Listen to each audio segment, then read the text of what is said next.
progressive society which had bigger masjids than you had, which had bigger scholars than you had, which had bigger darul than you had. This was Muslim Spain. It had far bigger masjids than you had. Qurtuba, in the height of its flowering, had over 600 masjids. And recently, a couple of years, 19 of us from this masjid went to Qurtuba, where there were 600 masjids. We found one, and that was closed.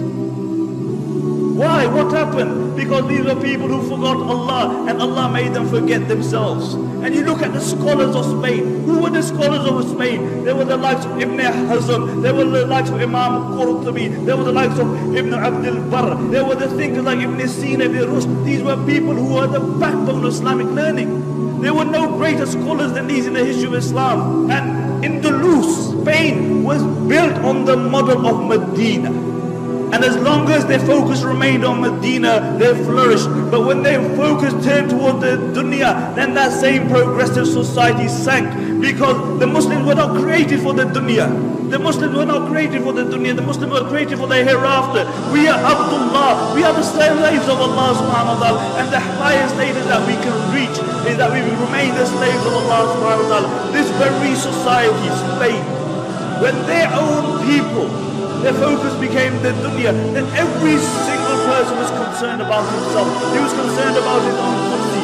And the narrations mention that the rulers of Spain, what they would do, that the Muslims would actually make treaties with the Christians, and they would fight against their own Muslims. They would fight against their own Muslims. And really these were the Abu Righals of that time. And throughout history you will find Abu Righal. Abu Righal was a man who lived in Taif.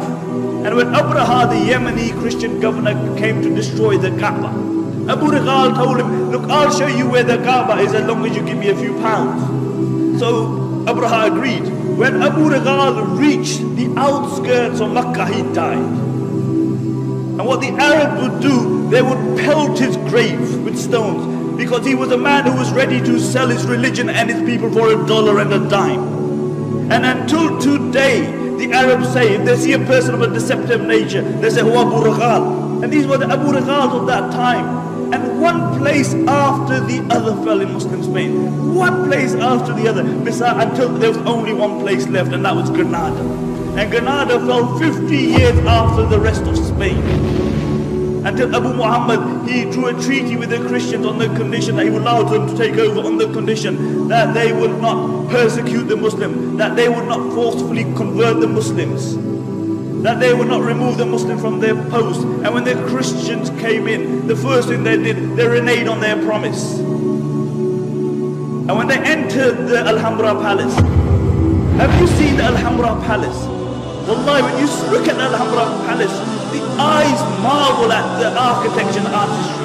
It is amazing palace, and throughout the palace you will see one word, La Ghaliba illallah. That dominance is only for the sake of Allah. Where are those people who wrote La Ghaliba illallah?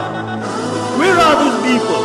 See, La Ghaliba, the engraving remained on the walls, but the reality of it was removed from their hearts. And the reality is that the Alhambra Palace, to a great degree, encompasses the decline of the Muslim Ummah, whilst the mud hut in which Umar ibn Khattab radiallahu anh lived embodies the spirit of Islam.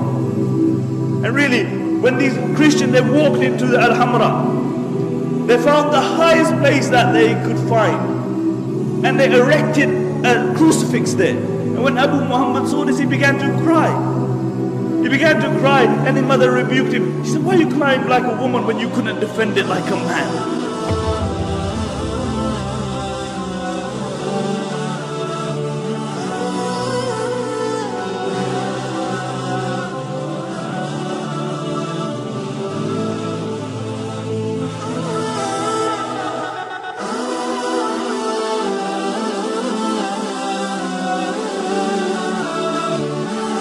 Our state today, really, we whinge about everything. We blame everybody else besides ourselves. We blame the Christians, we blame the Jews, we blame everybody else.